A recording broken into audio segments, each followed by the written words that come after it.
आखिर वो दिन आ गया। राजा लौट आया। राजा के आगमन में उनकी प्रजा इंतजार कर रही थी। उनके लोगों को मार के खाने वाले राक्षस से सिर्फ उनका राजा ही बचा सकता है, इसका भरोसा था। एक प्रजातांत्रिक देश में मैंने सर्विस ज्वाइन करने के बाद उसे ढूंढने की बहुत कोशिश की, फिर मैंने ढूंढना छोड़ दिया। 70 करोड़ लोगों के बीच इतना बड़ा साम्राज्य, इतनी बड़ी व्यवस्था, कैसे? इस बात की परवाह भी है वहां कौन जीता, इसकी दिलचस्पी भी। कमिश्नर बदल कर आ रहा है, ये कोई खबर है? सर, खबर पोस्ट देखकर नहीं बनती, उस पोस्ट पर जो पर्सन आ रहा है उसे देखकर बनती है।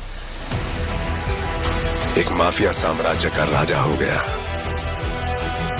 उसकी अमानवीयता को नियंत्रित करने के लिए कोई अंकुश नहीं था। ये सरकार को अच्छे से पता था।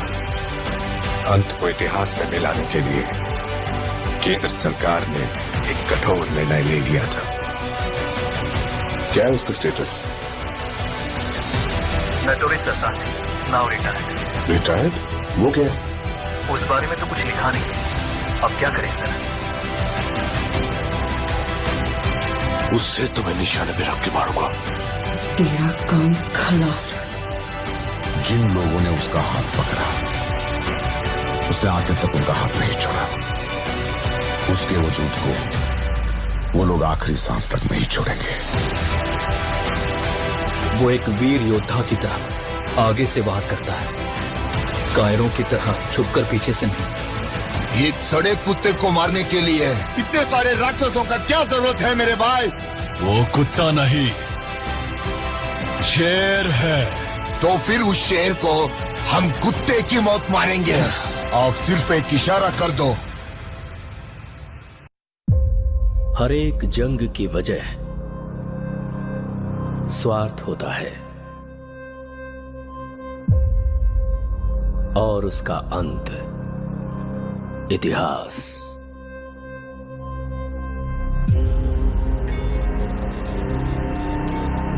सरकार की नजर में वो एक शैतान है, लेकिन जनता की नजर में वो एक फरिश्ता है। वह जिंदा है, रॉकी भाई जिंदा है। वो सारा सोना लेके अमेरिका निकल गए। उनकी बैठने की कुर्सी से लेकर सोने का पलंग तक सब कुछ गोल्ड है।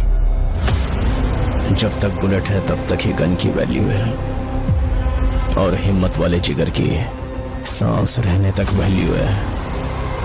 हर हाथ की एक औकात होती है।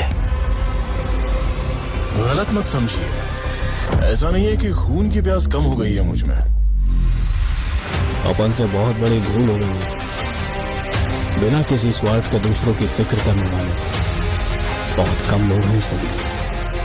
जिसे पूरी फोर्स नहीं पकड़ पाई, उसे एक आम आदमी ने पकड़ लिया। नामो निशान मिटा दो। ओके मैडम, वो हमें कुचलने के लिए पूरी फौज लेकर आ रहे हैं और वो हम सबको मिटाकर ही दम देंगे। इस कैमरे को भी अपने हथियारों में शामिल कर दो। की रखवाली के लिए अरब से एक ताकतवर सेना तैनात करना है, मगर असली युद्ध यहाँ से शुरू हुआ। इस साले शेर को कभी तुमने देखा है क्या? तेरे सामने जो खड़ा है वो शेर ही है। वहाँ पर हुई एक घटना एक साम्राज्य के निर्माण की शुरुआत और एक साम्राज्य के पतन का कारण हो गई। तेरी कहानी की शुरुआत अच्छी है, खत्म वो करेंगे। रहने दीजिए, एंडिंग में कुछ एक्शन हो तो अच्छा ही है। उसे छोड़ना मत, उसका क्रोध तू नहीं जानता। अब हमें अगर कोई इंसाफ दिला सकता है तो वो आप हैं।